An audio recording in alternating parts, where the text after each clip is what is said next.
Christophe sur France Maghreb 2. Bonjour à tous, ravi de vous retrouver sur France Maghreb 2, l'émission de référence, ça s'appelle le LGF, c'est tous les jours du lundi au vendredi de 16h à 18h. Voici le programme pour aujourd'hui. Guerre en Ukraine, va-t-on vers la désescalade? C'est la question que l'on se posera. Et puis une autre question quelque peu sensible, mais qu'on est en droit de se poser aujourd'hui. Est-ce qu'on peut... et là on parle de l'Arabie Saoudite. Est-ce qu'on peut aller faire son Hajj et la Ramadan dans un pays bien qui a massacré, je le rappelle, 81 personnes en une seule journée, qui participent et qui est à la tête de la coalition qui massacre le Yémen? Est-ce qu'on peut avoir une conscience religieuse, une conscience politique? On en reparlera évidemment. Je sais que ça peut un peu choquer et il faut peut-être séparer les deux. En tout cas, on est en droit de se poser la question, voilà, de se dire est-ce que finalement, est-ce que je peux peut-être remettre ça à plus tard? Peut-on accomplir son Hajj, sa Ramadan? On en parlera évidemment tout à l'heure et en toute liberté et avec de la bienveillance. Et puis nous parlerons aussi de ce jeune, ça s'est passé carrément sous silence, et à tel point d'ailleurs que le maire de Garges n'a même pas fait un communiqué. Un jeune a été tué dans une fusillade la semaine dernière. Il y a une marche d'ailleurs qui est prévue à Garges aujourd'hui à partir de 17h. Samia Chiki nous a préparé un petit texte dont elle a le secret magnifiquement bien écrit tout à l'heure dans ce LGF, sans oublier bien sûr le zapping.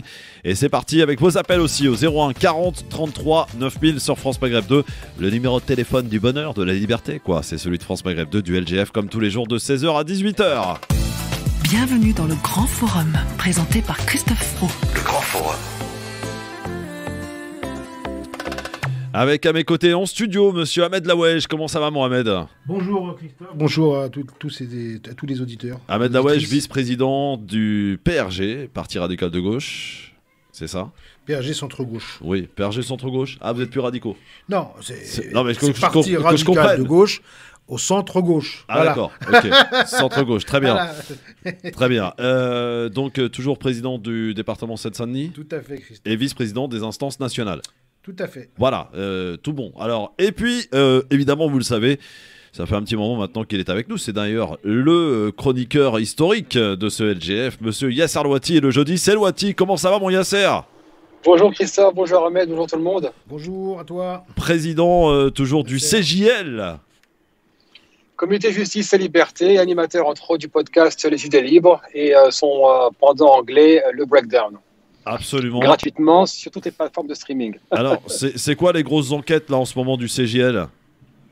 Pour l'instant, on est en train de travailler sur la couverture médiatique de l'élection. Ouais. Donc voir un peu les discours qui ont été disséminés, les effets que ça a pu avoir, le langage qui a été employé, et est-ce que oui ou non la presse a encore plus encouragé le racisme qu'auparavant durant les 3 mois qui auront précédé le premier tour. Très bien. Eh bien, on aura l'occasion peut-être d'en reparler tout à l'heure, mon Yasser. C'est parti, messieurs. On commence toujours cette émission. On ne déroge pas à la règle par le petit quiz. Le quiz, évidemment, avec mes questions qui opposent aujourd'hui Yasser Louati à Ahmed Laouej. Moi, je m'oppose à personne. Hein. Si, tu t'opposes. Vous êtes voilà. Attention, première question, histoire. Création de quel examen en 1808 par un décret de Napoléon Ier? Certificat d'études. Non. Non. Non, c'est pas le certificat d'études. Le brevet? Non. Le bac. Le baccalauréat. Alors, il se déroulait à l'époque, à la base, à l'oral et surtout d'ailleurs en grande partie en latin, s'il vous plaît. Voilà, donc c'était à l'époque. Bonne réponse de Yasser Louati, c'était le baccalauréat, non pas le certificat d'études, monsieur Laouej. C'est de ton époque, ça, le certificat d'études. L'ONU a désigné le 15 mars journée internationale de lutte contre quoi? Islamophobie. Alors, cette journée internationale ayant pour but de favoriser et de promouvoir une culture de tolérance. Yasser, c'est une bonne chose? En fait, je me méfie toujours, tu sais, des symboles, et j'ai déjà exprimé sur la radio. Je rappelle quand même que la mesure a été portée par Imran Khan, qui est le Premier ministre pakistanais, qui en même temps disait ne pas être au courant d'un quelconque génocide en Chine contre les Ouïghours ou de camps de concentration. Donc c'est pour ça, c'est une bonne nouvelle d'un côté, mais en même temps c'est porté par des gens qui ne veulent pas reconnaître l'aboutissement de l'islamophobie, comme tout racisme. Ça commence par des mots et ça finit en génocide. On l'a vu avec les Juifs, on l'a vu avec les Tziganes, etc. Donc, oui, c'est une mesure symbolique, mais le racisme requiert des mesures politiques. Et quand on voit l'état des personnes qui l'ont porté, particulièrement l'organisation de la conférence islamique, je ne pense pas qu'ils sont en position de venir enseigner quoi que ce soit, vu ce qui se passe par exemple dans ces pays membres, Arabie Saoudite, etc. Ouais, c'est une bonne chose, Ahmed. Tout à fait d'accord avec Yasser. Moi, je crois qu'à un moment donné, il n'y a pas de deux poids, deux mesures. Ici, il faut combattre l'islamophobie. Il faut faire en sorte aussi, comme le dit Yasser, de pouvoir mettre, je dirais, toutes les garanties nécessaires dans des pays comme il l'a dit, l'Arabie Saoudite, etc., etc. Troisième question et 2 points pour Yasser. Je cherche le père de l'enseignement gratuit. Jules Ferry est obligatoire d'ailleurs. Il est mort en 1893. Jules Ferry, bonne réponse. Ça sent la déculottée là. J'aimerais quand même, parce que le personnage est très célébré, c'est quand même celui qui a prononcé un discours dans les murs de l'Assemblée pour dire que, et je le cite, hein, les races supérieures ont un devoir de civilisation des races inférieures. Voilà, je ferme la parenthèse pour qu'on sache aussi à qui on a affaire. Absolument. Après la pose d'une antenne de radio, à combien culmine désormais la Tour Eiffel ? 305, je crois, ou 303. Non, 323 mètres. Alors, vas-y, Ahmed, tu dis combien ? Moi, je crois que c'est à 323 mètres, je crois. Monsieur Yasser Louati, tu dis combien ? 317. En fait, j'ai vu la nouvelle... Attends, 317 ou 310 ?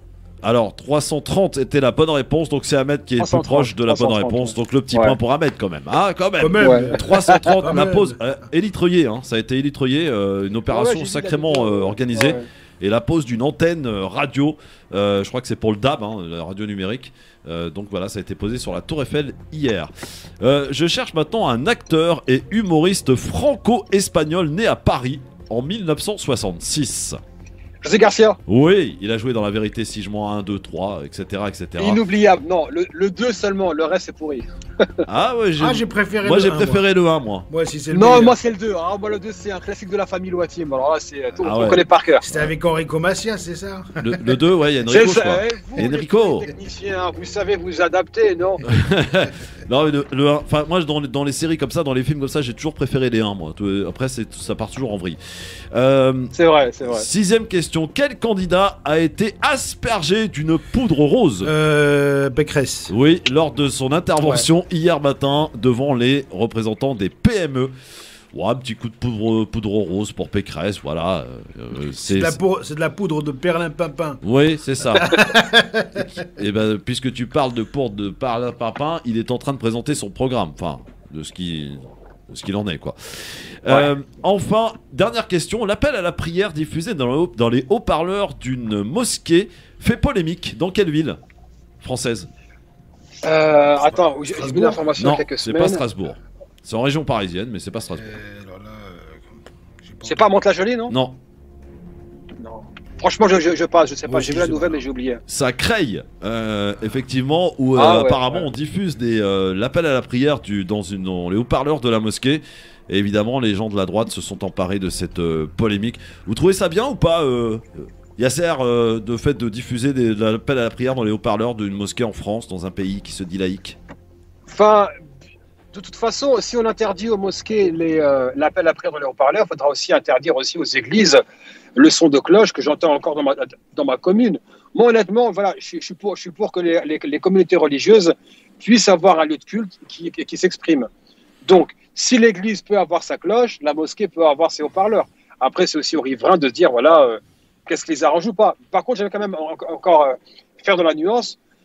Je vois qu'il y a beaucoup d'insistance pour que des symboles s'expriment en place publique. J'aimerais surtout que les mosquées jouent leur rôle en termes de représentativité des communautés au nom desquelles elles parlent, qu'elles soient aussi représentatives dans leurs bureaux de ces mêmes communautés. Et je rappelle que l'écrasante majorité des mosquées en France, à part 5, ont toutes signé la charte des imams. Oui, donc, c'est bien beau de nous dire on va diffuser l'appel à la prière, d'accord, mesure symbolique, on est dans l'espace public. Il faudrait aussi que les dirigeants des mosquées jouent pleinement leur rôle citoyen. Ahmed, t'aurais quelque chose Non, à non, rajouter moi ce que je dessus voulais dire, c'est Ouais. que voilà, il a entièrement raison. Je pense qu'il ne faut pas qu'il y ait deux poids, deux mesures. Aujourd'hui, si on veut vraiment, on est dans un pays laïque, et moi je suis laïque, que ce soit clair, net et précis, sauf qu'aujourd'hui il y a le Concordat qui existe encore à Strasbourg, et si on veut faire en sorte que ça soit bien pour tout le monde, il faudrait quand même retirer ce Concordat. Voilà, c'était ça. Et sur l'appel à la prière, moi je crois qu'aujourd'hui la plupart des mosquées, d'ailleurs c'est un peu quand ils sont en négociation pour la construction de la mosquée, c'est que beaucoup de politiques, beaucoup de maires indiquent au président de l'association, oui, vous pouvez le faire, mais pas de minaret haut, pas de lumière et pas d'appel à la prière. Donc voilà, là aussi, il faudrait qu'on reste dans une république laïque et qui soit faite pour tout le monde et pas pour certains et pour d'autres qu'on laisse faire.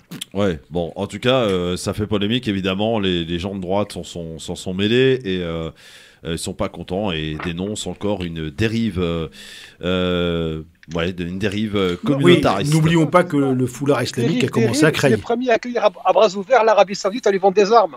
Ouais. Et n'oublions pas que la première polémique du foulard a démarré à Creil. À Creil, absolument, en 1991, si je ne m'abuse. Tout à fait. Ouais, ça date quand même. En 89. 89, ouais, bonne réponse. Oui, t'as raison. 89. C'était l'affaire des jeunes filles, effectivement, dans une école, évidemment. Et d'ailleurs, cette semaine, nous parlions de cette loi qui a été promulguée en 2004, l'interdiction des signes religieux à l'école, qui avait fait grand débat à l'époque en 2004, là, pour le coup. Voilà. Et d'ailleurs, il y a certains candidats qui ont signé, qui ont voté cette loi, cher Yasser. On se rappelle quand même, faut pas oublier. Oui, surtout par rapport à la mémoire courte, des gens comme Jean-Luc Mélenchon l'ont défendu. Le problème, c'est qu'elle a créé une nouvelle norme à laquelle tout le monde s'est astreint. On rappelle, et je vais quand même citer des hauts fonctionnaires avec qui j'avais débattu, par exemple à l'OSCE, tous sont d'accord pour dire que cette loi, en fait, vient de la laïcité, puisque la laïcité, c'est la neutralité de l'État, pas les utilisateurs des services publics. Et donc là, on a inversé la norme en disant, non seulement c'est l'État qui est neutre, mais aussi les élèves. Je rappelle aussi qu'en novembre 89, le Conseil d'État avait défendu ces jeunes filles pour dire l'école n'a pas à trier entre les élèves. Donc, il y a bien eu un lobbying pour inverser la logique laïque en disant eh ben non, maintenant on va appliquer cette neutralité aux utilisateurs. Et ça continue puisque maintenant, c'est non seulement neutralité de l'État que j'estime être normale, en plus maintenant neutralité des élèves, et maintenant c'est neutralité de l'espace public. Ça veut dire maintenant on veut même éradiquer la présence musulmane dans l'espace public, à commencer par le foulard que tout le monde combat, bien entendu, à gauche comme à droite, pour dire c'est un signe de l'islam radical, ce qui est faux, bien entendu. Oui, et on entendait d'ailleurs hier, on va en parler parce que dans le zapping c'est à suivre, Marine Le Pen et Jean Messia se disputaient sur le Oussam, ouais absolument, sur le port du foulard. Alors pour les deux, le foulard, le voile est directement lié à l'islamisme. C'est une revendication pour ces gens-là. C'est quand même hallucinant d'entendre des choses pareilles. Ils veulent pas, Ahmed, ils veulent pas prendre en compte qu'il y a des femmes qui portent le foulard parce qu'elles le veulent et parce que ça correspond à leurs convictions et de leur plein gré. On a l'impression, en écoutant, qu'elles sont toutes forcées à le porter et que c'est un signe de soumission. Oui, alors soumission, oui, mais à Dieu. Moi, pour ma part, dans l'espace public, chacun est libre de faire ce qu'il a envie de faire. D'accord ? De mettre une boucle d'oreille, de mettre un foulard jaune, vert, bleu, rouge, il fait ce qu'il veut, d'accord ? Par contre, il y a un principe de laïcité, c'est vrai que voilà, l'école où voilà, et même j'irais même plus loin, moi dans les sorties, quand il y en a qui disent que dans les sorties d'école, les femmes voilées ne doivent pas participer aux sorties pédagogiques, alors moi je demande au gouvernement de recruter la plupart des gens pour pouvoir faire en sorte que les sorties se fassent, parce qu'aujourd'hui les professeurs, les instituteurs demandent à chaque reprise à ces mamans de venir.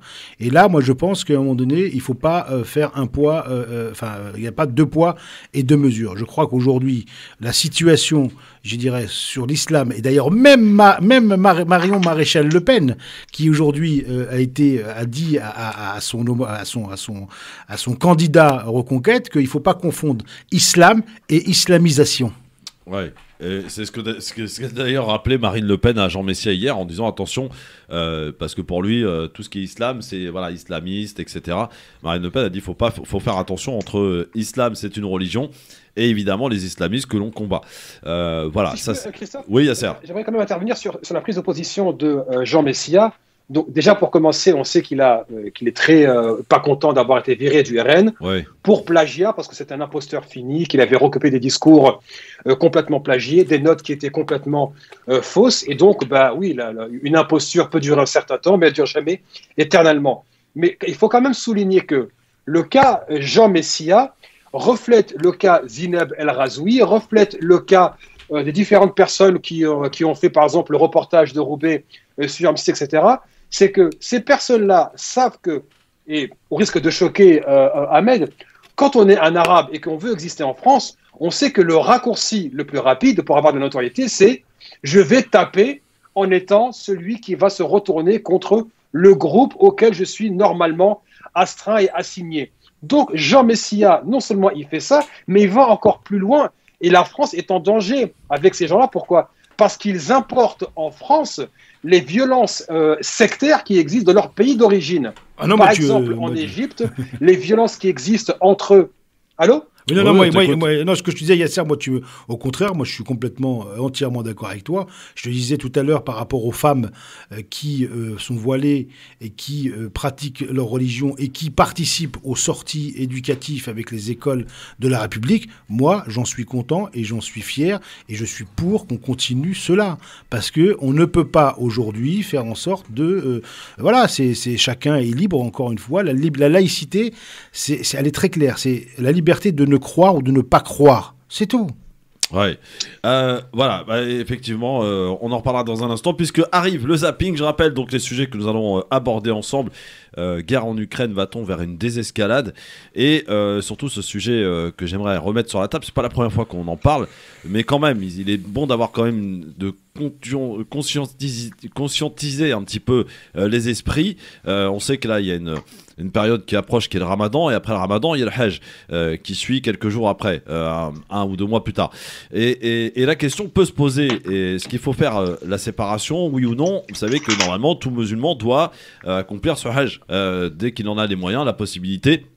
Et donc ça se passe évidemment à la Mecque, qui se trouve où ? En Arabie Saoudite, dans un pays qui ce week-end s'est illustré encore une fois par l'assassinat, la peine capitale à coups de sabre, 81 personnes en une seule journée, un pays qui participe et qui est la tête d'une coalition qui massacre le Yémen. Peut-on vraiment aller accomplir un Hajj ou normalement dans un pays qui massacre, y compris des musulmans et surtout des musulmans d'ailleurs. On en reparlera tout à l'heure avec vous au 01 40 33 9000. Je sais que ça peut choquer, mais on en parle et avec bienveillance, tranquillement, sur France Maghreb 2 dans cette émission avec Yasser Louati et Ahmed Dawesh. Le LGF sur France Maghreb 2, merci d'être avec nous avec Ahmed Laouej, vice-président du PRG Centre-Gauche et président du département du 93 aussi de ce même parti. Avec Yasser Louati, président du CJL, Comité Justice et Liberté pour tous, qui est avec nous évidemment sur France Maghreb 2. Et oui, le jeudi, c'est Louati, voilà, il est avec nous, mon Yasser, ça fait plaisir. Tu sais que, Ahmed, oui. Yasser, c'est grâce à lui que vous êtes là aujourd'hui tous. Hein. C'est lui qui a démarré. C'est lui le premier chroniqueur, tu vois. C'est lui il a mis la barre très très haute, notre Yasser. C'est parti pour le zapping, les amis. Le zapping, c'est ce qu'il ne fallait pas, ou peut-être rater, j'en sais rien, à la télé ou encore à la radio. Et le docteur Véron est de sortie, de retour, pour nous parler de quoi ? Du Covid. Apparemment, c'est pas fini, les amis. Hein. Effectivement, ça va monter pendant 10-15 jours, probablement. Jusqu'à la fin mars, on devrait pouvoir atteindre, on risque d'atteindre 120-150 000 contaminations par jour. La charge hospitalière, c'est-à-dire l'impact sanitaire de ce rebond épidémique, parce qu'il touche surtout les jeunes, parce que c'est un variant qui est moins dangereux que les autres, sera contenu. Quand est-ce qu'ils vont nous foutre la paix, sincèrement, avec ce Covid, là, hein, Yasser ? Écoute, je pense que là... C'est encore une fois une nouvelle normalité qui s'est installée, donc on aura des variants encore et encore. Après, je refuse le discours complotiste en disant, ça n'existe pas, tout ça est une machination de l'État. Par contre, oui, je ne peux que constater qu'on est parti pour durer, mais bon, on paie aussi les conséquences des politiques menées des dernières années, à savoir, on a cassé l'hôpital public, on a cassé les services publics, on a cassé l'aide aux personnes vulnérables. Et donc là, on passe son temps à coller des pansements à chaque fois qu'il y a une crise et un pic épidémique, quoi. Ahmed, le Covid, Oui, c'est pas fini, nous dit le docteur Véran. Moi, je crois que déjà, moi, je suis soulagé, c'est surtout pour les enfants. Parce que, le masque à l'école, pour apprendre, c'est pas évident encore pour les adultes. Encore, nous, on peut encore au travail l'utiliser, mais pour les enfants, franchement, c'est une bonne chose. Par contre, au travail, ça y est, normalement, on fait tomber le masque. Voilà. Il n'y a que dans les transports qu'on le garde. Sauf s'il y en a qui souhaitent encore le porter. Bien sûr. Ouais. Moi, au travail, je ferai pas tomber le masque parce que, comme l'a dit Yasser, c'est vrai qu'aujourd'hui, les hôpitaux sont saturés. Et d'ailleurs, moi, ce que je comprends pas, c'est qu'aujourd'hui, le débat politique pour ces élections présidentielles, il n'y a pas un mot sur la santé publique. Et ça, je pense que c'est une erreur. C'est un sujet qui est complètement absent. Complètement absent. Et je pense que là-dessus, voilà, c'est une erreur des services, des services de l'État, les services politiques qui aujourd'hui ne font pas de propositions de ce sens. Pour ce qui est, encore une fois, je crois qu'il faut faire très attention. Moi, j'attire l'attention pour les plus vulnérables de garder le masque parce que je crois que cette pandémie, enfin cette crise sanitaire, ce virus va continuer et donc il faudra qu'on vive avec. C'est ce que nous dit en tout cas le docteur Véran. Alors par contre, un sujet qui s'est invité ces derniers jours dans l'actualité et à l'initiative de Darmanin et du président de la République, c'est l'autonomie de la Corse. Voici ce qu'en pensent quelques candidats à cette élection et puis évidemment l'explication de M. Darmanin, qui est en Corse d'ailleurs. On a un président qui est visiblement aux abois et qui cède à la violence. Avec le président Siméone et voir ce que donnerait l'autonomie. Peut-être qu'on ne se mettra pas d'accord à Pauline de Malherbe.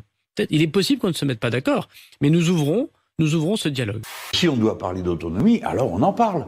Et on en parle sérieusement, en disant quel article de la Constitution on veut appliquer. Il ne fait pas ça, M. Darmanin, il lâche les mots comme ça. Ça veut dire ça, il nous donne l'autonomie comme ça, mais qui il est, lui, pour nous donner l'autonomie?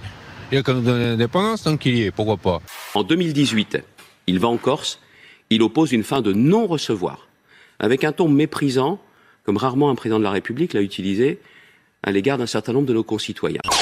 Voilà, c'est Xavier Bertrand, Mélenchon, Valérie Pécresse, Darmanin, évidemment, qui se sont exprimés, et puis également un membre, un Corse, qui donnait son avis sur le sujet. L'autonomie de la Corse. Alors, le chantage est le suivant. Si vous votez pour Macron, on vous promet d'étudier la possibilité d'une autonomie de la Corse. C'est une bonne chose, Yasser ? Alors, dans l'absolu, il faut demander aux Corses leur avis. Honnêtement, j'ai toujours soutenu l'indépendance de la Corse. Depuis tout petit, j'ai grandi avec l'idée que lorsqu'un peuple demande son autonomie et que surtout que historiquement, il a aspiré à cette autonomie et qu'on a privé parce qu'une puissance coloniale s'est installée, j'ai toujours soutenu. Maintenant, la démarche d'Emmanuel Macron, elle est profondément malsaine parce que c'est une transaction politique qu'il a initiée en disant « je vais mettre sur la table la question de l'autonomie ». On ne sait même pas sous quelles conditions, quelle sera en tout cas la plateforme qui va la traiter. Et en retour, les indépendantistes corses appellent à voter Macron. Et il a fait exactement la même chose ce matin. Il y a un papier qui est sorti sur Orient 21, que je salue au passage, c'est Jean Stern qui a publié le papier.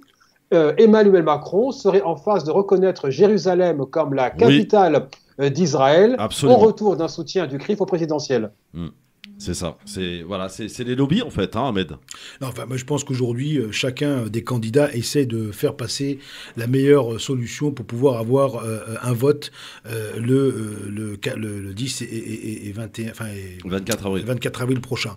Voilà, parce que je crois que la Corse, c'est complexe. Je crois que s'il faut vraiment une autonomie, il faut déjà qu'il y ait vraiment une envie des Corses.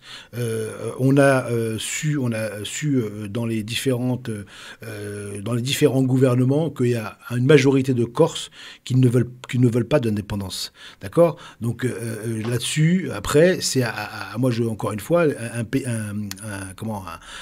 la Corse a toujours souhaité avec le FLNC d'être indépendant. Faisons un référendum.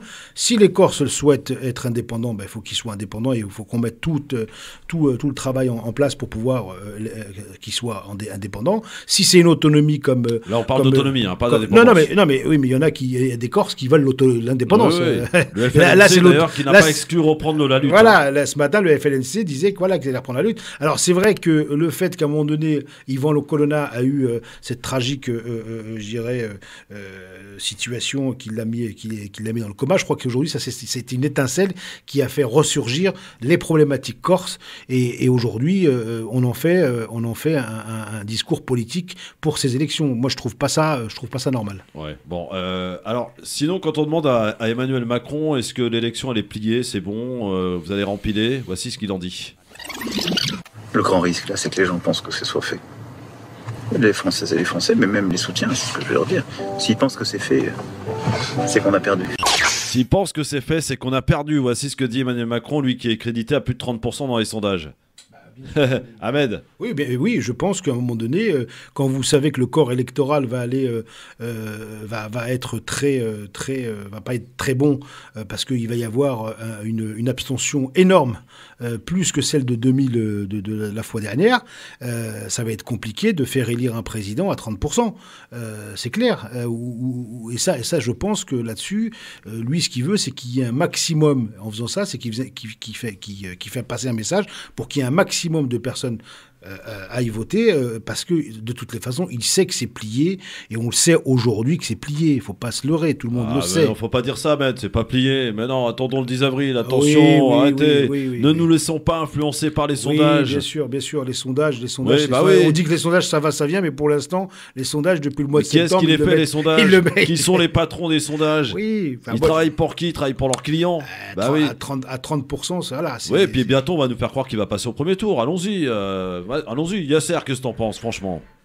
En fait, déjà, le premier gagnant, ça sera l'abstention. Donc, jamais une élection, en tout cas de mémoire, une élection présidentielle, n'aura été aussi, j'ai pas envie de dire truquée. En tout cas, le débat aura été tronqué. Ouais. On ne parle pas des grandes questions. Si on pose la question aujourd'hui aux candidats, où sera la France dans les 25 à 50 prochaines années, ils n'ont aucune vision, à part le parc éolien qui a été annoncé par Macron. La seule actualité, c'est quoi? C'est l'immigration, c'est l'islam.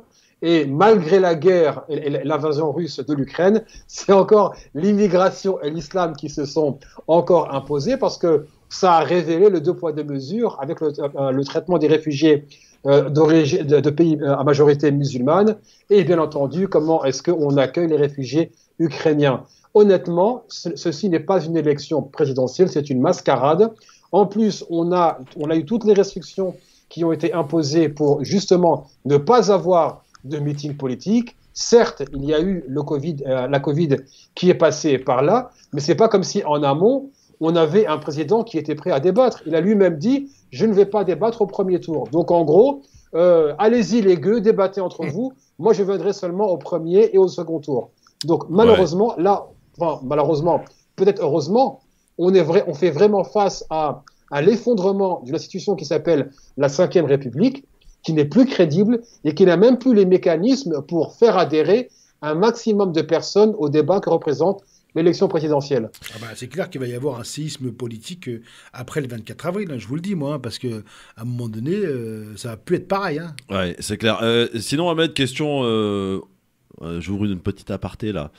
Maintenant que vous n'avez plus de candidate, vous soutenez qui? Alors, pour l'instant, nous, on a un comité exécutif samedi prochain, d'accord, au niveau du PRG, au niveau national. Et donc, on va en débattre. Parce que ce qui est bien, c'est au PRG, c'est que nous, c'est pas un président qui prend la décision, c'est l'ensemble du bureau exécutif qui représente toutes les fédérations de France qui vont dialoguer pour pouvoir savoir si soit on reste neutre, et on garde la neutralité de nos valeurs de la République, d'humanisme et de tolérance et de justice sociale, soit on soutiendra un candidat, et ça je viendrai vous le dire la prochaine fois. Ou une candidate. Ou une candidate, bien sûr. Mais, chose est sûre, ça ne sera pas Hidalgo. Alors, pour ma part, non. Pourtant, elle aurait bien besoin de points en ce moment. Très mal en points. Karim est avec nous au téléphone 01 40 33 le fil, puisque vous, amis auditeurs, amis du peuple, vous pouvez vous exprimer ici en toute liberté. Karim, bonsoir. Bonsoir Christophe, bonsoir à tes invités. Alors, je voudrais d'abord saluer Nasser, parce que j'adore les hommes de conviction. Il est droit dans ses bottes, il ne se laisse détourner par personne. Il a des convictions qui sont chevillées au corps. Et avec Abina, des gens de cette trempe-là, je veux dire, on est bien représentés. Moi, je voudrais dire simplement, concernant le Hajj. Alors non, moi, il faut on en parlera tout à l'heure, Karim. Que... Karim, on en parlera tout à l'heure, là. Tu fais du hors-sujet, mon vieux. On en parlera tout à l'heure. Non, parce que tout à l'heure, t'as dit, parce que moi, je dis que c'est scandaleux d'y aller. Enfin, bref. Ouais. Par contre, maintenant, pour en revenir à ce qu'a dit Louasser, que l'autre, il allait reconnaître... mais il l'a dit ou il est du CRIF? Mais moi, je peux vous dire quelque chose qui ne se réalisera pas, c'est dommage. Mais si les quartiers populaires votaient, si demain, par exemple, moi, j'ai une nièce qui tient un bureau de vote à Saint-Denis, rue de la Grange. Moi, à chaque fois, elle me dit, on a eu 85, 92, 87% d'abstention. Le jour où elle me dira, non, on n'en a eu plus que 10 ou 12% d'abstention, et que c'était la même chose à Aubervilliers, à Drancy, à Lyon, Marseille, etc., des propos comme ça ne pourraient pas se tenir. Et moi, je te dis, si les quartiers populaires votent, Macron sait qu'il risque de perdre les législatives. Parce qu'en France, il ne suffit pas de gagner les élections présidentielles. Parce que si tu gagnes les élections présidentielles et que tu as une chambre qui t'est hostile, tu peux rien faire. Tu es paralysé. C'est ce qu'on appelle la cohabitation. Et généralement, on va nulle part avec ça. Et moi, je vais te dire, s'ils gagnent les présidentielles et que demain, son parti, l'ARM, ils n'ont pas la majorité au Parlement et qu'ils sont obligés soit de négocier avec la droite, soit de négocier avec la gauche, je veux dire, pour pouvoir faire sa politique, il mettra de l'eau dans son vin. Mais moi, ce qui me choque le plus, c'est pas tellement que Macron veuille reconnaître, parce qu'après tout, Macron, il va au plus offrant. S'il savait que, en ayant l'appui des musulmans, il serait élu, c'est les musulmans qui dragueraient. Mais comme il sait que les musulmans votent pas, donc il préfère draguer ceux qui votent. Mais je vais te dire que si demain, il était sûr que ça provoquerait un séisme en France, s'il était sûr qu'il perdrait les élections législatives parce que on votait, jamais il se lancerait dans des propos pareils ou dans une aventure pareille. Mais le pire... Merci, Karim. Il faut y aller, il y a la pub, là. En 2 mots, bien qu'il fasse ça, les pays arabes du Golfe continueront à lui faire tourner ses usines d'armement et à lui donner des milliards. Oui, absolument. Alors, pourquoi tu veux qu'ils se sentent pas encouragés? Merci, mon Karim. On y revient dans un instant avec les retrouvailles de Jean Messia et de Marine Le Pen hier soir. Le grand forum avec Yasser Louati, avec Ahmed Laouej. Juste rapidement, messieurs, sur ce qu'a nous a dit Karim il y a un instant au téléphone. Si les quartiers populaires, si ça se bouge, si on va voter, peut-être que les rapports de force pourraient éventuellement changer. Ahmed, t'y crois vraiment? Moi, je demande que les quartiers populaires aillent voter. Pourquoi? Parce qu'à un moment donné, on ne peut pas dire ça va pas, et d'un autre côté, avec ce qui se passe actuellement, aujourd'hui, dire que ça va. À un moment donné, c'est où la politique s'occupe des quartiers populaires, ou c'est les quartiers populaires qui s'occupent de la politique. Et moi, je pense qu'il faut qu'il y ait un élan important de citoyens, et pourtant, moi, je fais partie d'une formation politique, mais je crois que les citoyens doivent se prendre en main et pour aller voter. Qu'ils votent pour qui ils veulent, mais qu'ils aillent voter. Yasser, c'est important de rappeler, d'appeler les gens à aller voter? Franchement, je pense que je l'ai assez martelé à la radio pendant plusieurs années. C'est non seulement le fait qu'il y a une part de responsabilité individuelle qui est incompressible. Si vous ne faites pas votre part, personne ne le fera à votre place. C'est ça. En même temps, il faut aussi comprendre les raisons pour lesquelles les gens se disent « quand je vote, ça ne sert à rien ». Ils votent pour telle ou telle organisation politique, mais dans leur quotidien, ils voient bien qu'il n'y a pas de changement. En même temps, le message qui est envoyé par les hommes et les femmes politiques, c'est que on fait culpabiliser ceux qui s'abstiennent, mais une fois qu'ils sont élus, ils ne font rien ou elles ne font rien pour redonner de la crédibilité à la fonction politique. Il y a aussi une responsabilité, et là, encore une fois, je vais dire des choses qui vont peut-être révulser beaucoup de personnes. Il y a un moment, vous ne pouvez pas dire on n'existe pas politiquement quand vous faites tout pour ne pas exister. Vous ne pouvez pas dire, écoutez, moi je suis quelqu'un, vous savez, Christophe le sait très bien, je suis un ancien boxeur. Si quelqu'un te met à trempe au tournoi, à Pouchet ou ailleurs, c'est qu'il s'est mieux entraîné que toi, c'est rarement la faute de l'arbitre ou du public. Vous ne pouvez pas reprocher à des gens qui sont organisés d'aboutir à des résultats politiques lorsque on vous demande de vous mobiliser, vous refusez. J'ai eu cette conversation-là, une fois j'avais été invité dans une mosquée à Nanterre, et il venait me dire, oui, mais regarde Yasser, nous on se présente aux élections, on fait que 2%, 1%, les gars de ma vie ne votent pas pour moi. Moi je pose la question, mais pendant 5 ans, vous avez fait quoi? C'est quoi, vous débarquez un mois avant l'élection, on voit votre affiche électorale et ça y est, on doit vous faire un chèque en blanc. Donc le problème est bien plus complexe que le simple débrayage. Il y a une lourde responsabilité, mais honnêtement, je dis aux personnes, cessez de vous plaindre quand c'est vous-même qui allez monter le problème.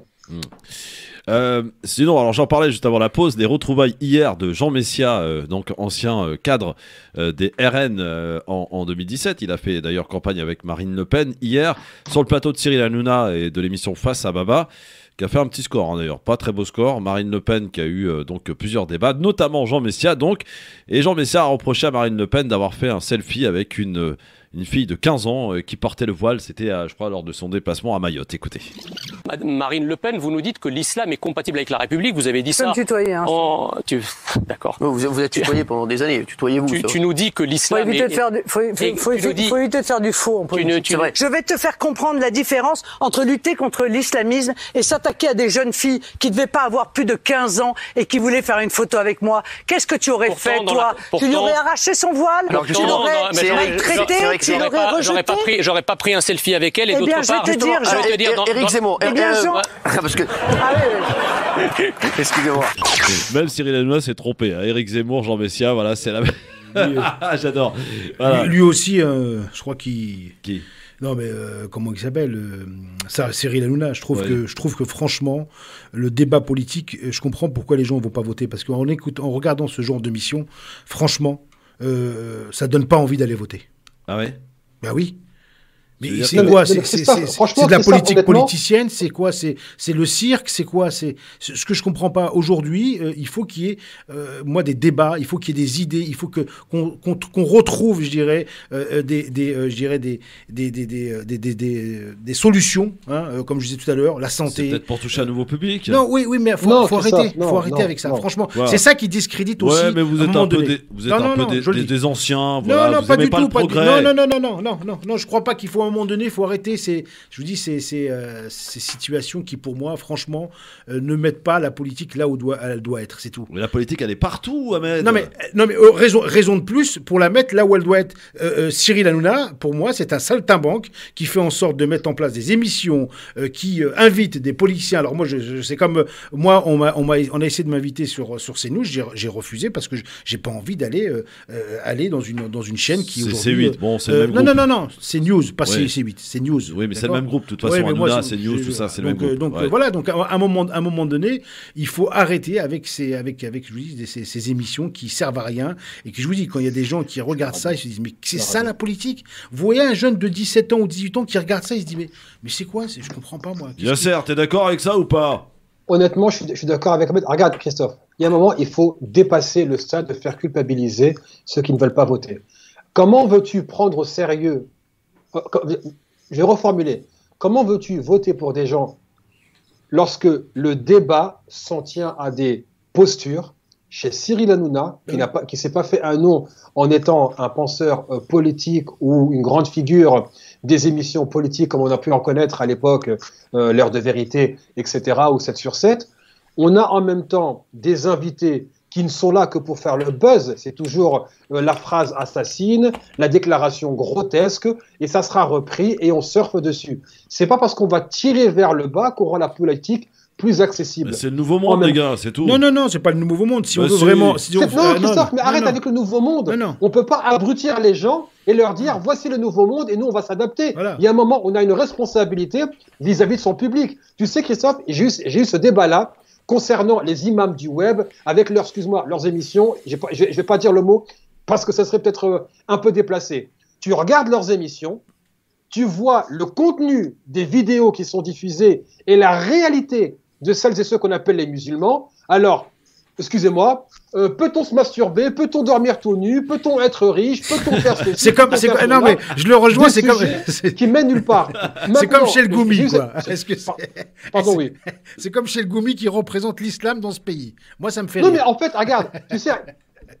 La conversation, bon, les gens qui sont autour de moi, voilà, c'est pas tous des gens qui sont présents dans le débat public, mais bon, j'ai le droit aussi, moi, à mes critiques, aussi bien chez mes amis, même au CGL, avant de prendre la parole publiquement, crois-moi, on en débat et franchement, c'est vraiment à bâton rompu. Bon. Une personne, non mais c'est ma responsabilité. Ouais. Je préfère débattre avec mon équipe pour être sûr que déjà j'ai leur adhésion. Deuxièmement, que je me trompe pas. Ils enregistrent le débat.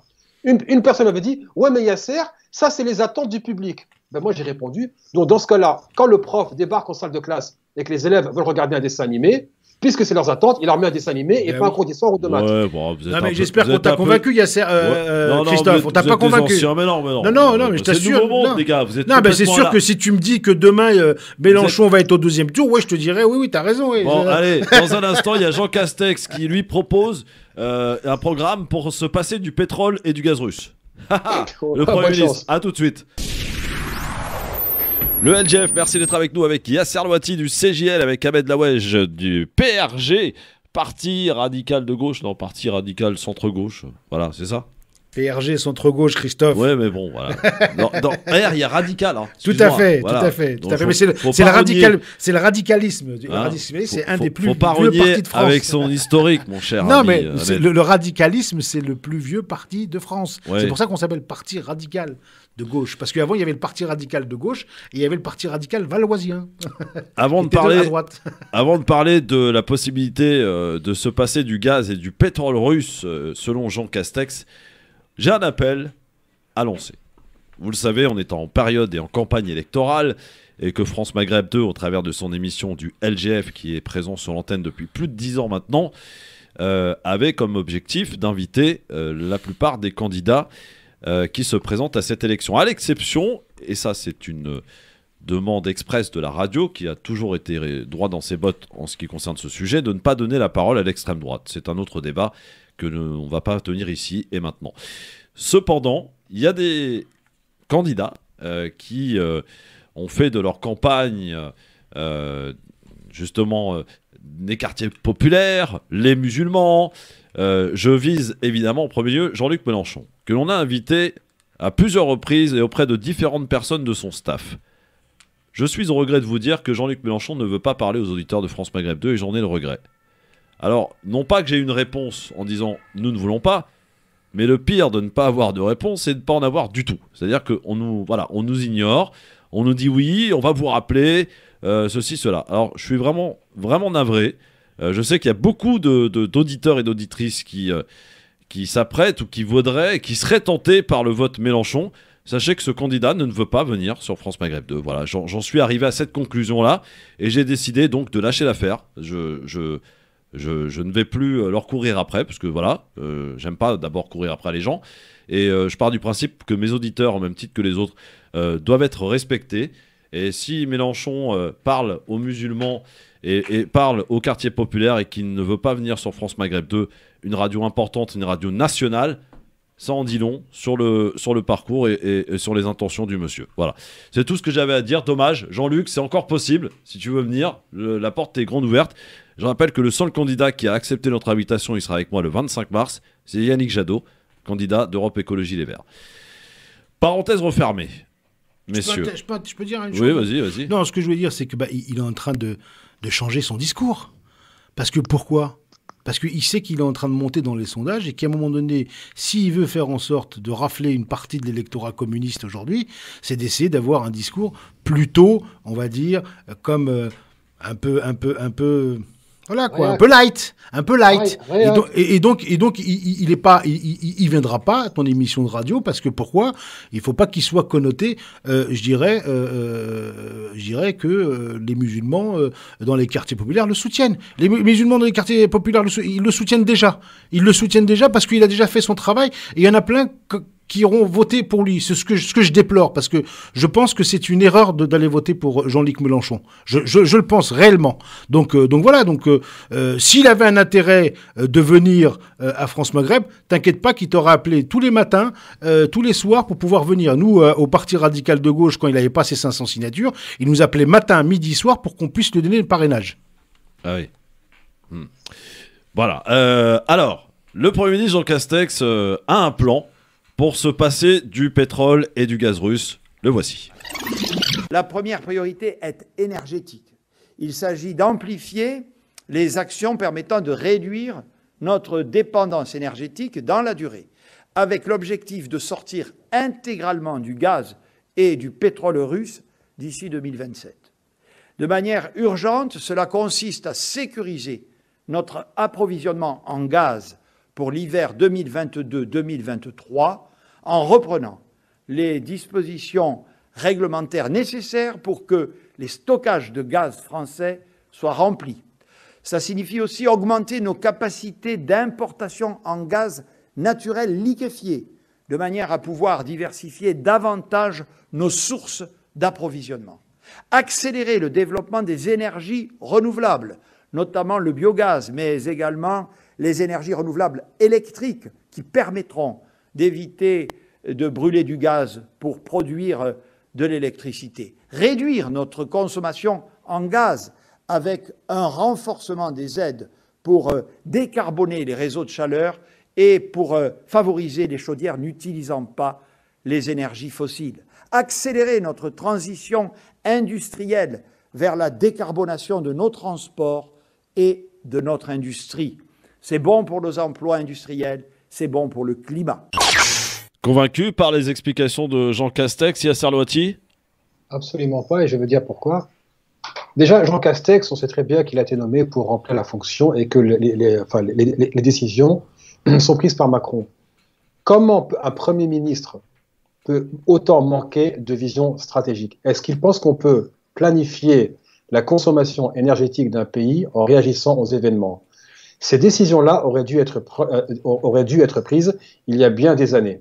Donc aujourd'hui, on se retrouve avec une posture européenne qui dit « nous soutenons l'Ukraine, la main sur le cœur, etc. » alors que nous avons l'Allemagne, par exemple, qui a opposé son veto pour le boycott du pétrole, du gaz russe, pardon.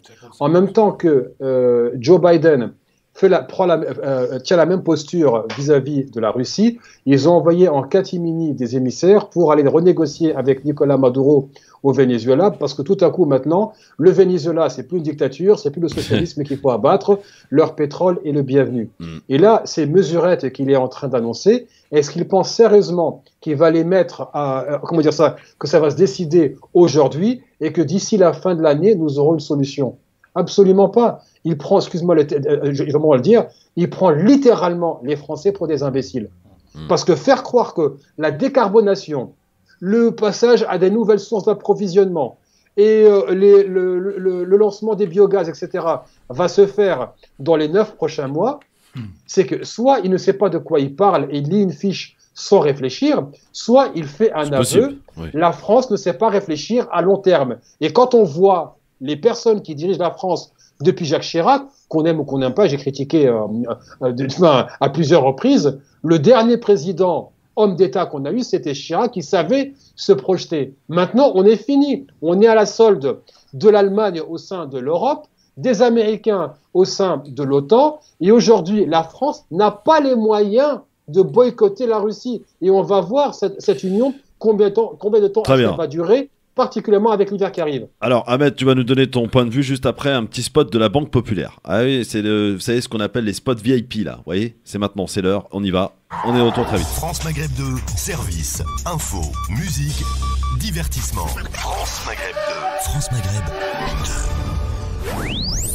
2. Et c'est très rapide. Alors Emmanuel, pardon, sur l'accord je t'ai coupé, mais voilà, la Banque Populaire... voilà. Moi, en tant que décentralisateur, le mot autonomie ne me fait pas peur. D'ailleurs, il faut le replacer dans le contexte politique. Ouais. Tous les candidats avaient utilisé un autre mot, c'est-à-dire un élargissement ou une nouvelle étape du processus de décentralisation. Et ils avaient en tête un statut particulier pour la Corse.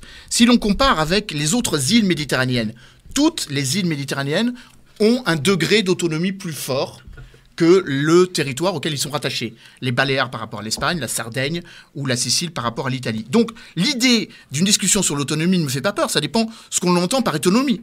Et moi je pense que la décentralisation doit permettre que l'on administre des territoires intelligemment par rapport à la spécificité culturelle. C'est pas simplement lié au fait corse, c'est lié au fait qu'en Europe, vous avez 27 États, mais vous avez 290 régions.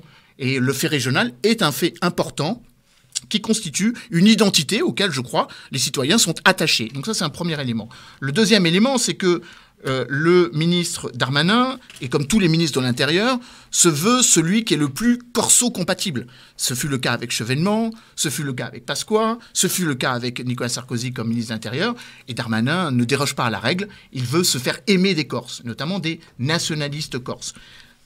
Là où je suis d'accord avec Audrey, c'est qu'il faut faire très attention, parce que si 7000 manifestants qui cassent tout obtiennent en 48 heures ce que les Gilets jaunes n'ont pas obtenu en 6 mois ou en 1 an, là, c'est une vraie rupture démocratique. Ah ouais. Et certains pourraient se dire, plus on casse, plus on obtient. Ça marche. Eh oui. Et donc ça, c'est très dangereux. C'est ça le message. C'est très dangereux.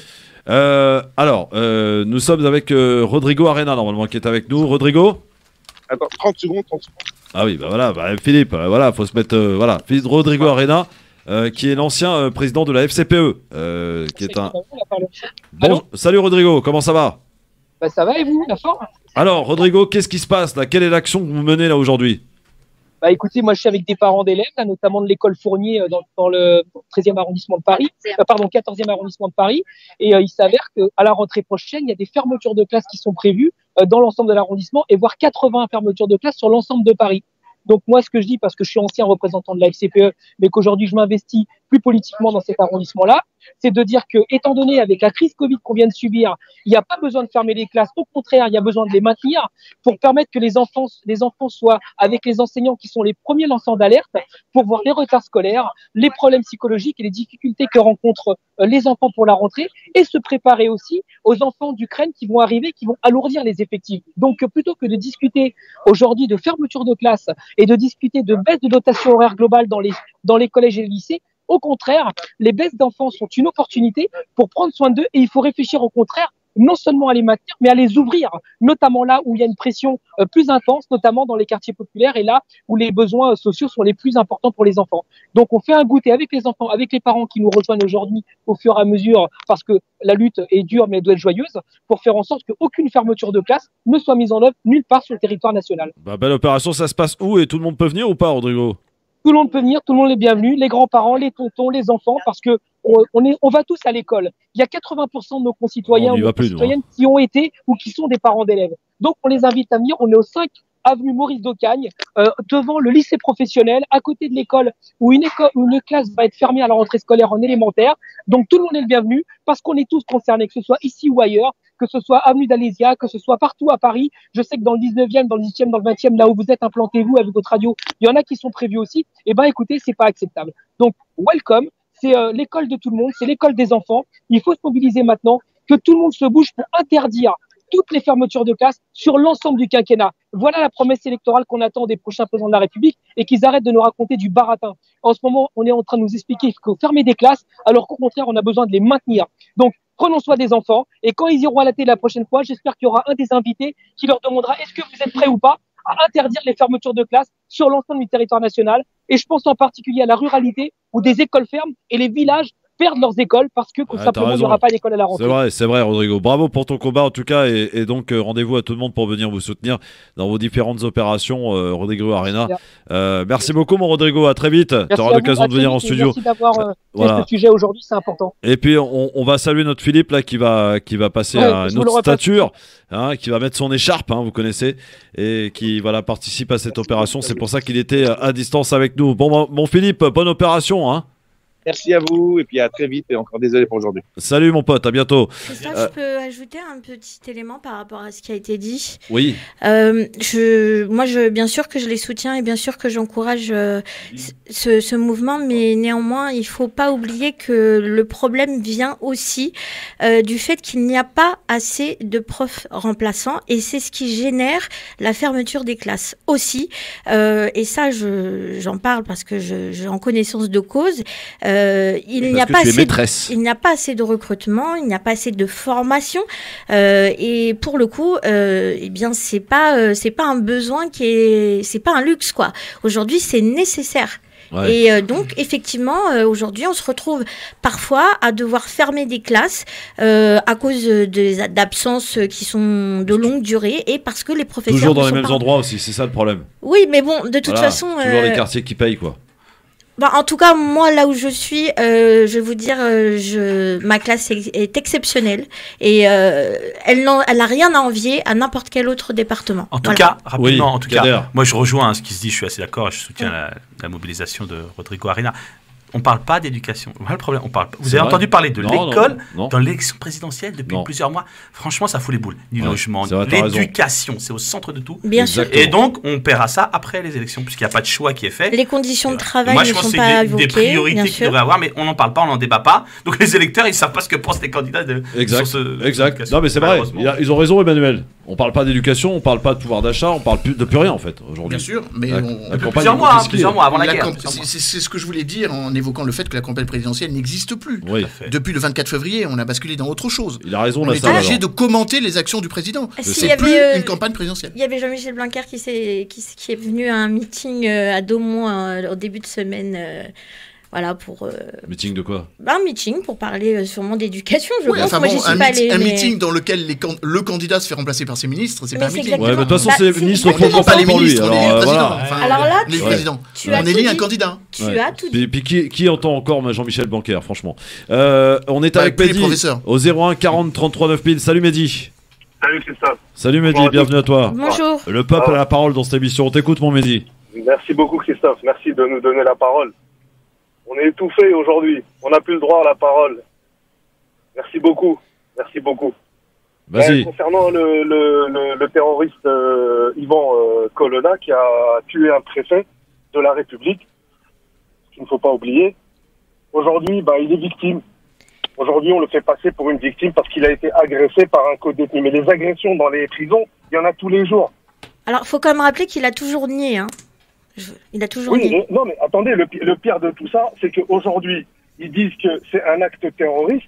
Mais attendez, mais depuis quand les détenus en prison, depuis quand on légitime un truc comme ça en disant qu'un détenu a sauté sur un autre détenu, a fait une tentative d'assassinat sous prétexte de terroriste? C'est quoi ce cinéma-là? C'est quoi cette mascarade-là? C'est vrai qu'on prend l'échiquier, on a un Yvan Colonna qui est soupçonné d'avoir tué un préfet, on a un Yvan Colonna qui est agressé en prison, et on a certaines populations corses qui se mobilisent, et au-delà de se mobiliser, qui cassent tout, et qui obtiennent finalement de la part d'un ministre le déplacement, et surtout qui viennent avec un statut d'autonomie. C'est à n'y peut rien comprendre, franchement. Je vous dis honnêtement, ça n'y peut rien comprendre. Ça légitime la violence, quoi. Je veux dire, c'est en étant violent dans ce pays qu'on obtient les choses. Voilà, c'est un peu le message qui est passé, voilà. Sous-jacent. Attention Christophe, c'est qu'aujourd'hui, ils sont prêts à laisser partir la Corse. Par contre, ils vont aller se battre pour aller pour l'Ukraine. J'ai rien compris. J'ai rien compris aujourd'hui. Je veux savoir pourquoi ils veulent laisser la Corse et lui donner la laisser partir et aller se taper en Ukraine contre la Russie. Autre chose, Christophe, je peux te dire un dernier petit truc, juste un dernier petit rapide, vas-y. Rapide, ouais. Concernant les sanctions qui sont données contre moi, je veux savoir, en fait, si j'ai bien compris, les sanctions contre les Russes, nous, on les prive de Facebook, de Apple, de Starbucks, Danone et tout le reste. Par contre, eux, en nous répondant, qu'est-ce qu'ils nous répondent? Eh ben, ils nous coupent le gaz, ils nous coupent le pétrole, ils nous coupent le blé et ils nous coupent les métaux stratégiques. Merci Christophe. Merci Mehdi. Alors, c'est vrai, pas tout à fait vrai, mais Emmanuel, il y a eu une annonce qui est un peu passée inaperçue dans les médias. Ouais. La Russie qui stoppe ses livraisons pour quelques pays, 4, notamment la Belgique, l'Allemagne, les Pays-Bas et la Pologne. Oui, c'est les pays... Et qui se retirent du Conseil de l'Europe. Oui, alors voilà. Non, ils ne se retirent pas du Conseil de l'Europe. Ils prennent acte du fait qu'on ne les a pas retenus pour faire partie de la réunion du comité ministériel du Conseil de l'Europe. Non, mais sur le gaz, là, revenons sur le gaz. C'est deux choses différentes. Oui, bien sûr. Mais le Conseil de l'Europe à cause du gaz, ça n'a aucune... Je sais, ça n'a aucun rapport, tu as raison. Mais... La question du gaz, la question du gaz, il faut faire attention parce que ça rapporte de l'argent aussi à la Russie. Hein. Je rappelle que tous les jours, il y a 700 millions de dollars qui reviennent à la Russie du gaz qu'ils nous vendent. Donc, il faut faire attention aussi à fermer toutes les vannes. Ils ne ferment pas toutes les vannes. D'ailleurs, vous l'avez rappelé, Christophe, ils ferment 4 pays. Oui, mais des pays qui vont se retrouver en grave difficulté. Je pense à l'Allemagne, par exemple, qui est beaucoup plus dépendant du gaz russe que nous. C'est bien pour ça que la pression est mise sur l'Allemagne. Oui. Mais c'est pas une question si dramatique que ça, étant donné que l'Allemagne, pour l'instant, va s'appuyer sur des réserves dont elle dispose. Ça va coûter plus cher, mais elle peut survivre à cela. Je rappelle que le PIB allemand est quand même 1000 euros supérieurs, 1000 milliards d'euros supérieurs, 1 trillion, c'est plus simple, d'euros supérieurs aux nôtres. Donc, ils ont de quoi éponger cela. C'est beaucoup plus grave pour les petits pays, tels la Belgique, tels la Slovénie. Non, la Pologne, c'est un grand pays, donc ça va. Mais c'est beaucoup plus grave pour les pays qui sont totalement dépendants du gaz russe. La Finlande, par exemple. Alors, la Finlande, la 100%. Slovaquie, la Slovénie, la Moldavie, la Hongrie, qui sont entre 90, 100% dépendants. Nous, ça ne nous concerne pas. Hein. Ouais. Je rappelle que le gaz russe, c'est 21% du gaz qu'on prend. Ouais. On en prend un petit peu en Algérie, 9%. On en prend un petit peu au Qatar, 18%. On en prend un petit peu en Norvège, etc. Le résultat de tout ça, et c'est très paradoxal, pour répondre à l'auditeur, c'est qu'il y a un bénéficiaire dans tout ça. C'est le gaz et le pétrole de schiste américain, qui, d'une certaine façon, va être notre palliatif. Bien sûr. Ça va coûter beaucoup plus cher. Le gaz et le pétrole de 6 schiste, fois plus cher à peu près. 7 fois plus cher que le gaz russe actuellement. Et puis ça va coûter encore plus cher, car même si nous voulions bénéficier de ce gaz et de ce pétrole de schiste, on n'a pas les usines de liquéfaction nécessaires à le faire. Donc, c'est tout bénef pour les Américains. Donc l'Europe est encore le dindon de la farce. Je suis pas complotiste en disant ça. Ouais. Disant qu'on a fait des... Non, je dis juste qu'on a fait des mauvais choix stratégiques il y a 10 ou 20 ans, en nous rendant trop dépendants du gaz russe, en pensant qu'on n'arriverait jamais à l'idée de devoir couper le courant et couper tout simplement le robinet des gazoducs et des oléoducs. Et donc, d'une certaine façon, on va passer d'une ultra-dépendance problématique avec la Russie à une nouvelle dépendance vis-à-vis des États-Unis. Je ne suis pas certain que l'autonomie stratégique, l'indépendance européenne, y trouve son compte. C'est pour ça que les Allemands sont très, très, très modérés dans l'idée de devoir arrêter totalement les importations de gaz et le pétrole russe. À la dépendance de gaz, ça me fait penser à la déclaration complètement lunaire de Marine Le Pen lorsqu'elle disait qu'elle faisait appel à la solidarité d'un certain nombre de pays.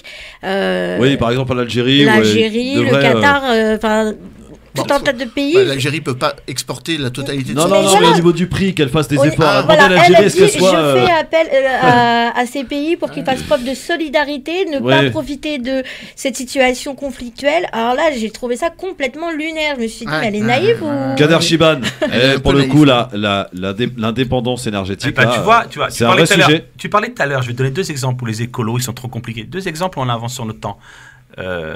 L'autonomie énergétique. Ça veut dire que les énergies fossiles, là, c'est la guerre. Mais ça veut dire qu'il faut s'en débarrasser. Il faut aller vers les énergies renouvelables. On serait plus indépendant de ce qu'on a.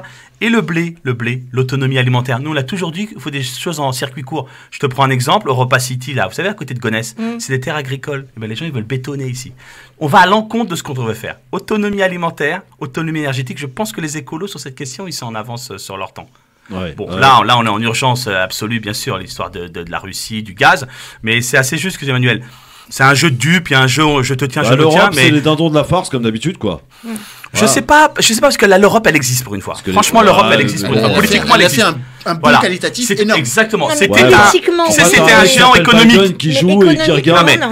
C'était un géant économique, un nain politique. Elle est dans une autre catégorie politiquement. Ben voilà, même sur la défense, ce que fait l'Allemagne et tout ça, et demain une défense européenne, voilà. Dans chaque crise, il y a des aspects positifs. J'essaie de relativiser, même si c'est inquiétant ce qui se passe en Ukraine. Alors, pour finir ce zapping, je voulais vous passer Hidalgo, on va s'en passer, de toute façon, elle pèse plus rien, Hidalgo, allez, hop, terminé. En fait, elle fait gaffe, elle est maire de Paris encore. Hein. Oui. Paris n'est pas la France, monsieur Chiban. Non, mais on est à Paris. Et elle disait, en fait, en une phrase sur Europe 1 ce matin, que de voter Emmanuel Macron, c'était de voter à droite, voilà.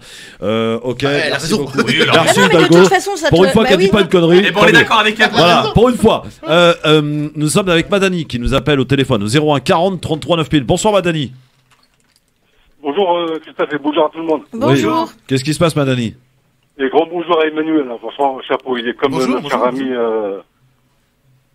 Bonjour Madani. Bonjour Madani. Oui, Madani, vas-y, c'est plus l'heure de la sieste, on y va mon vieux. Christophe, hier j'ai appelé, et voilà, moi c'est pour les élections. C'est pour Macron et peut-être Mélenchon. Moi, tu sais quoi, Christophe? Je suis une famille nombreuse, j'ai 4 enfants et moi-même, on a voté Macron. Hein? Oui, ça existe. On a voté aussi pour le monsieur qui nous a insulté les sans-dents. On a voté. Mais Christophe, on n'avait pas le choix. Je veux dire. Ah bon, on a toujours le choix. Il y a 12 candidats, donc non, on a le choix. Il y a Le Pen, il y avait machin. On va pas voter Sarkozy, machin, tout ce jeu. Donc on a voté François et on a voté Macron. Très bien. Et est-ce que vous allez voter Macron en 2022? Non, tu vois, comme il y parlait hier encore, on peut lui faire chance. J'y sais, hein. Parce que, bon, un jeune comme lui, on n'en a jamais eu, hein, franchement. Et puis maintenant, comme on dit, qui n'a pas le droit à une deuxième chance? Ah oui, d'accord. Bon, bah écoute, vive la deuxième chance alors. Merci beaucoup, Madani. Je ne pense même pas que ce soit une deuxième chance. On peut réagir à ça ou pas? Bah oui, tu peux réagir, mais bon. Oui. Madani, je vous offre une perspective auquel on ne pense pas. C'est vrai que dans la Ve République, il y a une certaine forme de mécanique. Comme les législatives suivent quasiment à un mois près les présidentielles, il y a un peu une dynamique du pouvoir. Sauf que c'est la deuxième fois qu'on élit un président par défaut. Cette fois-ci, on a vu ce qu'on n'ont pas fait je rappelle, c'est énorme comme chiffre, hein. Il y a quand même eu 340 marcheurs qui ont été élus. Donc ils ont été réduits à maintenant 280, puisqu'il y en a 60 qui sont partis.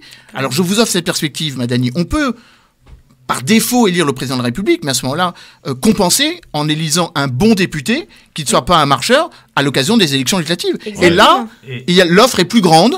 Le choix est plus rigoureux parce que c'est une incarnation d'un député qui théoriquement va vous représenter pendant 5 mois. Mais je pense qu'Emmanuel, tu as dit un truc important. Mais bien sûr. Le président, le problème avec Macron, c'est qu'il a tous les pouvoirs. Il pue de contre-pouvoir à l'Assemblée nationale. Qu'on le veuille ou non, avec les autres présidents, tu avais des poids lourds, des gens qui tu vois, ça tiraillait. Il fait ce qu'il veut. Il n'y a plus d'Assemblée nationale. Il ne faudra pas négliger les élections législatives. C'est vraiment très important. Merci, Madani, en tout cas, pour ton appel et pour ta réflexion. Ouais, mais là, j'ai la pub, mon vieux. Qu'est-ce que tu veux? Deux secondes, franchement, c'est important ce que je vais te dire là. Ouais, bah, je sais, mais vite alors. Voilà, bah, écoute, pour Mélenchon, la jeune fille que tu as eue hier en dernier, hein, écoute bien, Mélenchon, qu'est-ce qu'il a dit sur nos grands-mères, nos mères, toutes nos sœurs et toutes les femmes? Le torchon sur la tête. Oui, mais c'est expliqué là-dessus, ça va, vous n'avez pas bloqué là-dessus, ça va, c'est bon. Merci beaucoup, Madani. On est de retour dans un instant. Macron fait trop avec cette image de homme de gestionnaire de guerre. À tout de suite. Le LGF, merci d'être avec nous en direct avec Yasser Louati, avec Ahmed Laouej sur France Maghreb 2 et avec vous, chers amis auditeurs, au 01 40 33 9000. On se pose la question, peut-on boycotter le Hajj ou la Umrah parce que ça se passe dans un pays qui s'appelle l'Arabie Saoudite qui, avec l'argent justement du Hajj, de la Umrah, vont massacrer des musulmans à travers le monde, notamment au Yémen, avec ce qui s'est passé le week-end dernier, 81 personnes qui ont été exécutées à la peine capitale au sabre. 81 personnes en une seule journée en Arabie Saoudite, je crois que c'est le record d'ailleurs, une seule journée. Il y en a souvent des exécutions, mais là autant, et on aborde ce sujet vraiment sans heurter la sensibilité de chacune et de chacun, mais avec bienveillance, en se posant les bonnes questions. Voilà, on a Nabil qui est avec nous, qui nous appelle de Thiers. Nabil, bonsoir. Bonsoir. Bonsoir à toi, Nabil. Bonsoir à vos invités, à Yasser et Ahmed. Bonsoir. Ahmed. Donc, moi, ce que je voulais dire, c'était, moi, je suis dans la même optique que Yasser. En gros, ce qu'il faut savoir, c'est qu'il faut revenir aux bases, aux fondements. C'est-à-dire que quand on veut appliquer la jurisprudence islamique, il faut l'appliquer dans sa totalité, et pas uniquement sur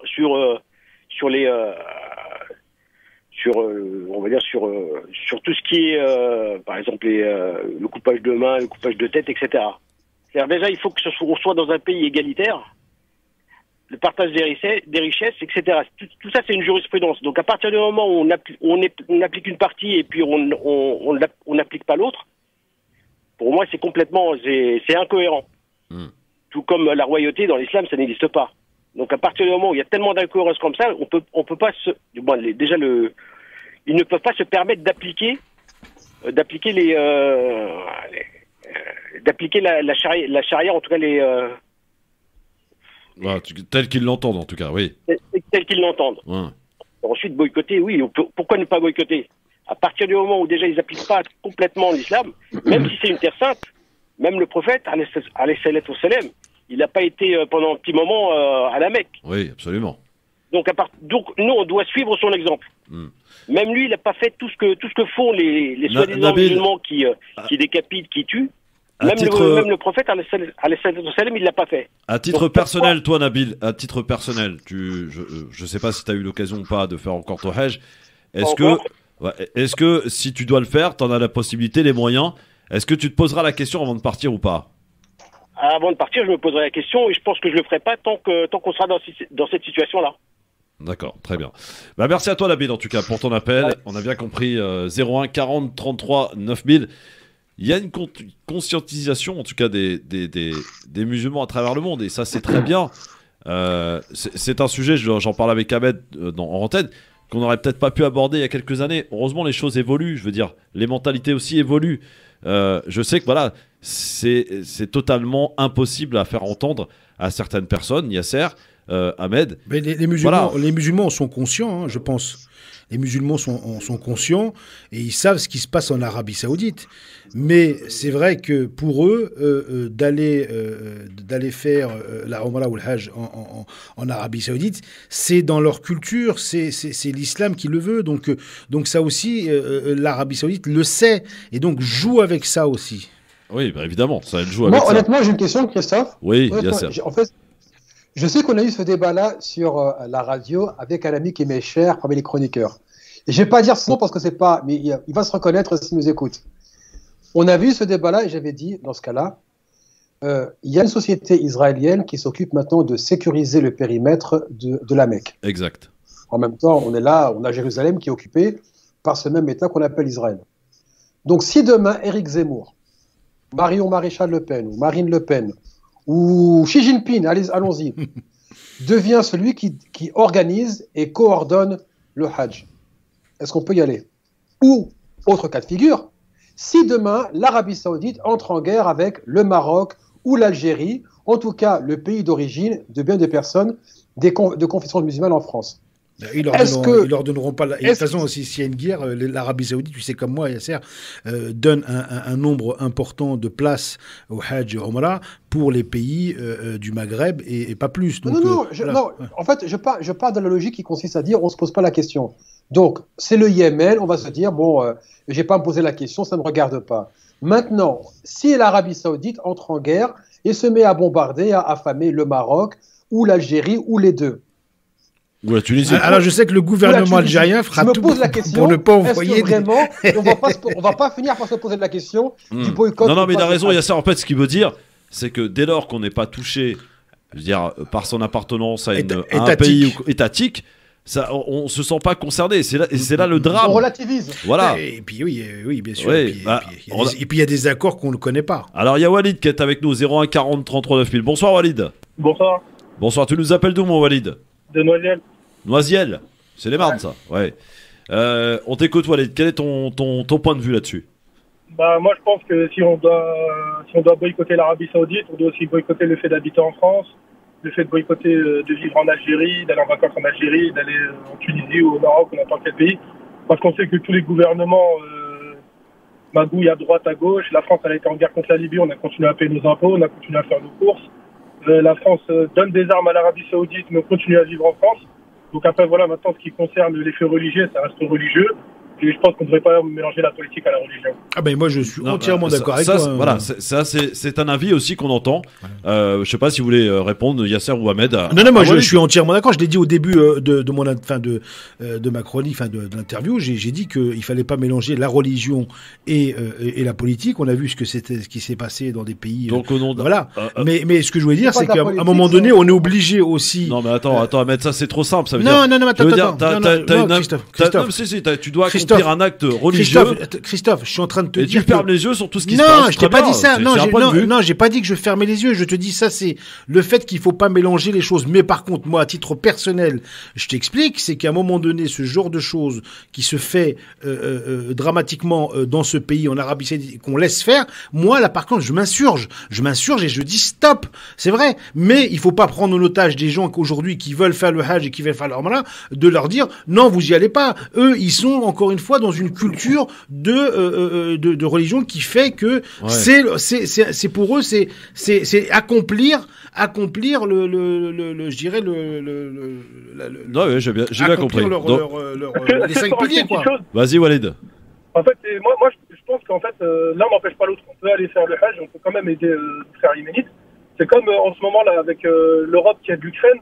Tous les musulmans sont là à s'insurger. Oui, c'est pas normal. Dès qu'il s'agit des Maghrébins ou des Africains ou des Afghans, des Syriens, on les accueille pas. Mais en fait, on n'a pas besoin d'attendre les gens. On peut nous-mêmes s'en occuper. Ouais. Alors qu'as-tu à répondre à Walid, Yasser, qui a été coupé là visiblement parce qu'il passe dans une zone de turbulence?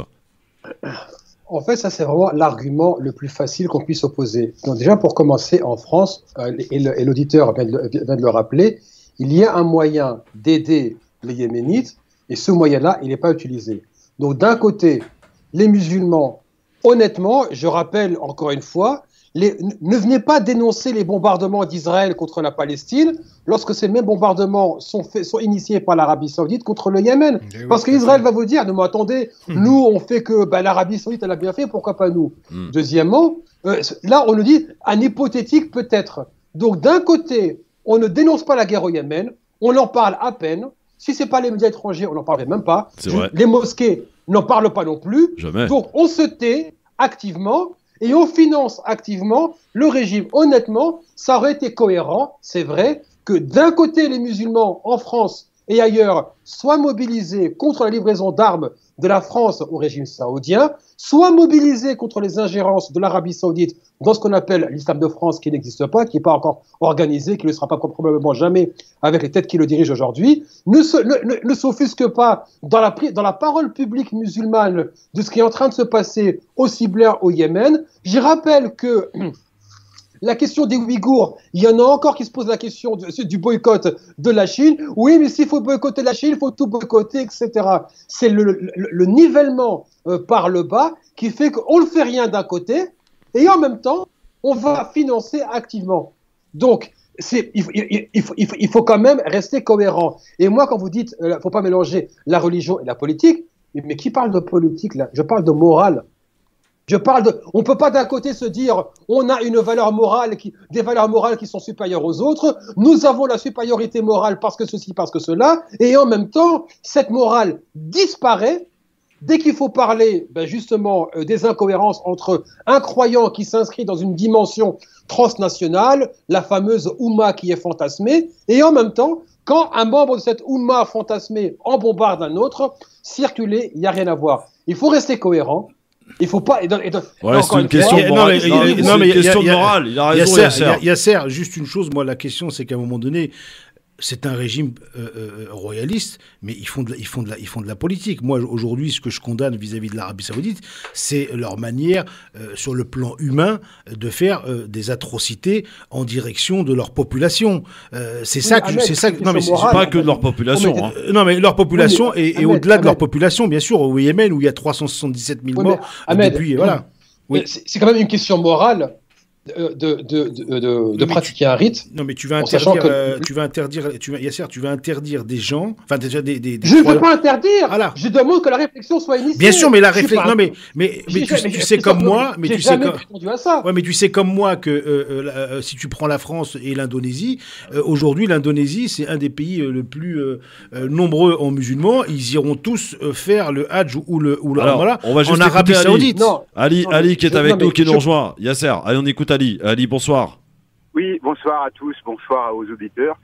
Moi, je vous rejoins sur l'idée de boycott.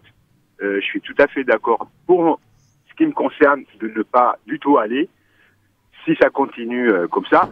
Après, pour rajouter à ce que vous dites, l'argent récolté par le Hajj ne sert pas seulement à bombarder, mais il sert aussi à déstabiliser les autres pays où il y a un processus démocratique républicain qui est engagé. Bravo. Parce que c'est pas dans leur intérêt, que les processus démocratiques, comme ce qu'il a abouti le Irak en Algérie, on voit bien qu'il y a un changement, peut-être qui est lent, qui va doucement, mais on voit bien qu'il y a un changement, que le Irak a porté ses fruits démocratiquement et le changement, il est en cours.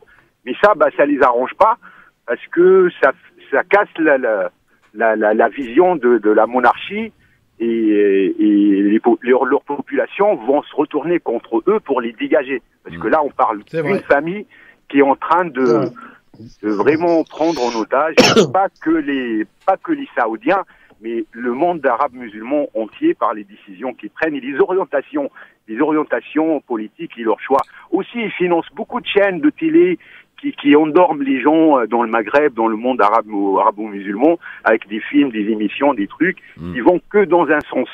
Et les gens ne se rendent pas compte, en fait. Tout le monde est lobotomisé, mais bravo Ali, en tout cas, pour cette clairvoyance. Merci mon Ali, merci beaucoup pour apporter de l'eau à notre moulin et à notre réflexion. En tout cas, voilà, il ne s'agit pas pour nous de dire il faut interdire, il faut faire ceci, cela. Il s'agit juste de se poser la question.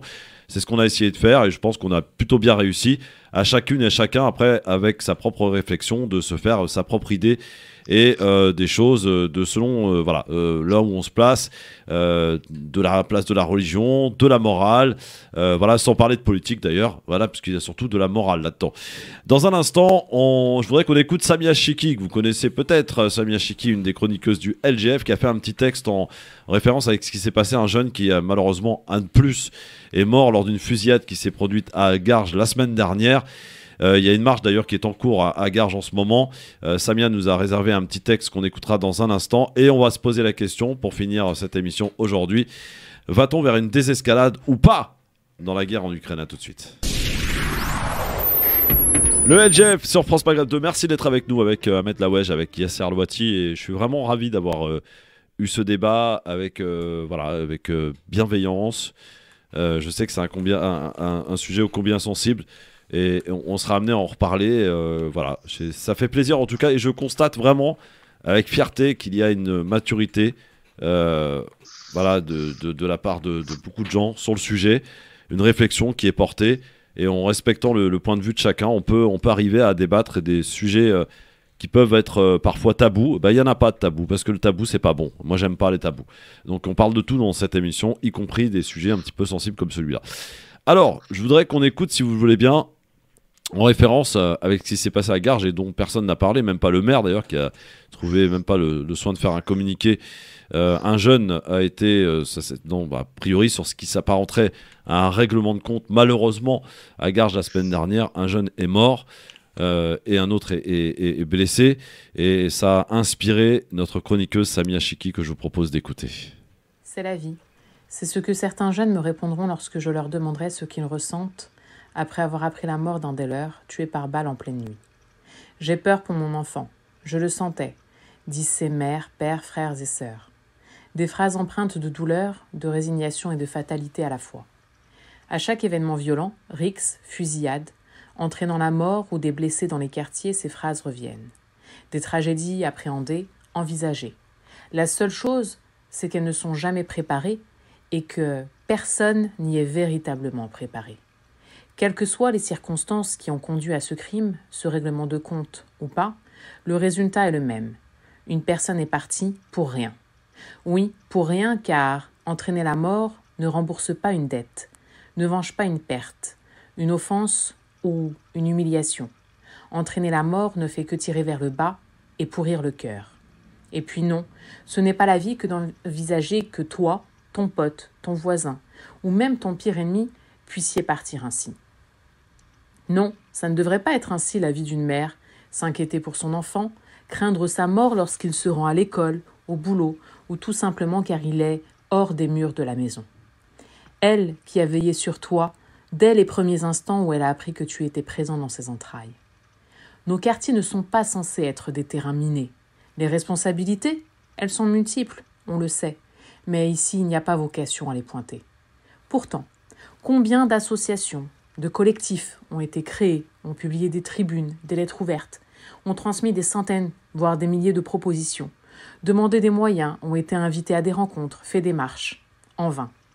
Le gouffre entre ce qui est mis en place et la réalité du terrain et ses besoins est immense. Quand va-t-on enfin réaliser qu'il y a une incohérence entre les dispositifs mis en place dans les tours d'argent et les réels besoins?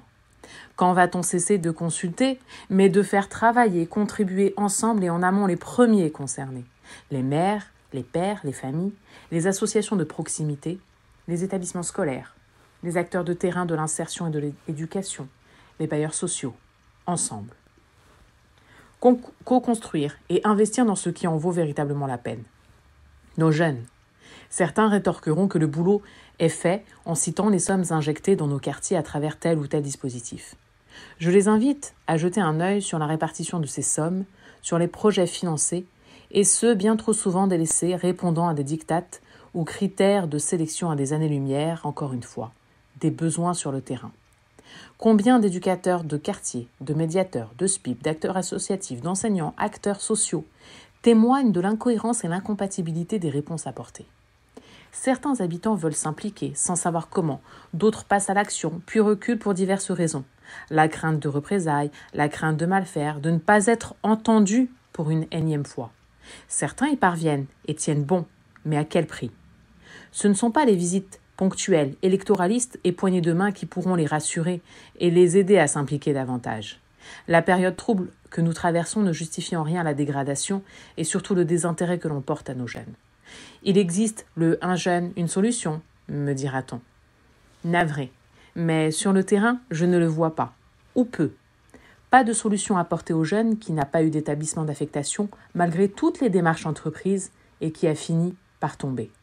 Pas de solution apportée aux jeunes qui, durant un temps, derrière les barreaux, ressort plein de bonnes résolutions. Un temps, mais à qui on ne propose rien de concret dès la sortie. La liste est encore longue. Oui, le boulot est fait par de nombreux acteurs de terrain avec les moyens qu'on leur donne, mais cela reste insuffisant. Bosser en apnée et appréhender ce qui se produira le lendemain en France en 2022 est juste intolérable, inacceptable. La reconquête républicaine, c'est donner aux habitants et acteurs précités les moyens, les leviers pour que le « c'est la vie » ne signifie plus survivre, mais avoir des perspectives de vie heureuses et des ambitions possibles. Mars 2022, campagne électorale pour les présidentielles surréaliste, tant elle est à des années-lumière des véritables préoccupations des Français et de nos jeunes en particulier. Une campagne du diviser pour mieux régner, quand les gueux, eux, dans l'ombre, s'activent à fédérer et agir pour ne plus survivre et subir. Magnifique de Samia Chikhi. En tout cas, je ne sais pas ce que vous en pensez, les gars. Vraiment, très beau texte. Bonne tribune. Bonne tribune de notre Samia Chikhi que j'embrasse et qu'on va retrouver pendant le mois du Ramadan. Elle viendra chroniquer avec nous dans cette émission du LGF. Que du bon sens, mon Yasser. Oui, et Dieu sait qu'on en a besoin. Oui, on en a besoin. On va se poser la question suivante dans un instant. Et pour finir, ce LGF, le grand forum avec Yasser Louati, le jeudi c'est Louati, président du CJL, Comité Justice et Liberté pour tous, que vous pouvez d'ailleurs retrouver sur le site cjl.ong. Et aussi, j'aimerais aussi rappeler le podcast que j'anime, Les Idées Libres. Les Idées Libres. Dans lequel, voilà, c'est ma plateforme personnelle où je traite de l'actualité, la décrypte et donne la parole aux personnes qui font tout pour changer le monde. Et d'ailleurs, il y a un très très bon podcast sur l'Ukraine. T'as pas invité Mélenchon, Yasser? Non, non, pas invité Mélenchon. Il risque d'y avoir une étincelle. C'est ça, il risque d'y avoir étincelle, surtout que Mélenchon, voilà. Bon, dans un instant, on se pose la question. Non, t'as raison. J'ai le droit à mes 5 secondes de pub pour le dernier épisode que j'ai publié sur l'Ukraine, où en fait, je tente d'analyser le conflit, ses origines idéologiques et les références de Poutine, et en même temps